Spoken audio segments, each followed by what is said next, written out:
خدا باز چیکار کرد؟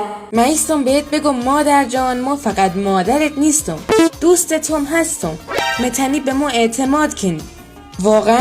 ها با خدا راستشه چند وقتیه با یه دختری ملت مرگ همی کفگیر را تاته کردم تو دهنش.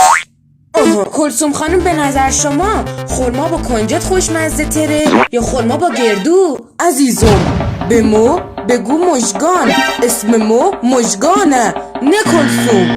حالا ما میگم کلثوم خانم با گردو پس با کنجد مزه. اسم و نسبت شما با این خانم چیه؟ خواهرم کلثوم خانم.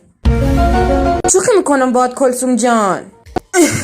مدانو اصلا من باد شوخی ندارم. Abunda la caca.